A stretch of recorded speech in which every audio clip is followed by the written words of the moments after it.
काबुल के एक बाशिंदे को उम्मीद है कि तालिबान लोगों के खदशात को दूर कर सकते हैं, मौजूदा में जिंदगी को मामूल पर लाने में मदद कर सकते हैं और अफगानिस्तान के बेहतर मुस्तकबिल के लिए तब्दीलियां ला सकते हैं।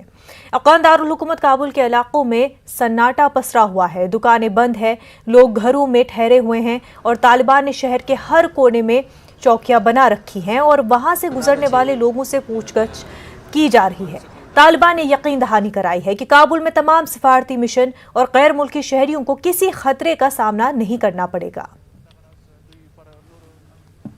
अफगानिस्तान اوسنۍ حالت ډېر د تشویش وړ ده، ولې ټول ملت د افغانستان ملت تشویش کې دي چې راتلونکي کې به څه کېږي.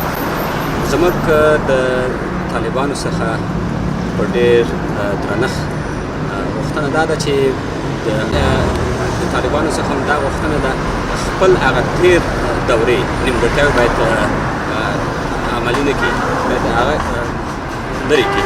مثلا پخوا به طالبانو نجونو ته اجازه نه ورکوه چې مکاتبو ته لاړ شي، تعلیم وکړي.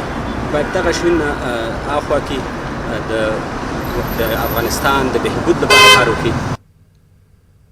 अफगानिस्तान में बढ़ती हुई कशीदगी के दरमियान हिंदुस्तान की मरकजी वजारत दाखिला ने वीज़ा की एक नई किस्म का ऐलान किया है ताकि वो अफगानों की दरख्वास्तों को तेज़ी से ट्रैक कर सके जो अफगानिस्तान की मौजूदा सूरत हाल के पेश नज़र हिंदुस्तान आना चाहते हैं। वजारत दाखिला ने अफगानिस्तान की मौजूदा सूरत हाल के पेश नज़र वीज़ा की फराहमी का जायजा लिया है। वजारत दाखिला के मुताबिक ई वीज़ा हासिल करने के लिए मजहब की बंदिश नहीं होगी। ये ई वीज़ा 6 महीनों के लिए होगा।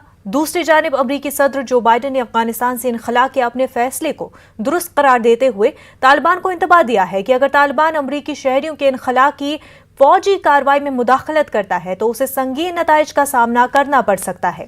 वहीं अमरीका ने अफगानिस्तान में तालिबान की हुकूमत को तस्लीम करने के लिए शराइत रखी हैं। अमरीका ने अफगानिस्तान में एक ऐसी नई हुकूमत का मुतालबा किया है जो इंसानी हकूक बशमूल खवातीन के हकूक का एहतराम करे। हिंदुस्तानी फजाइये का तैयारा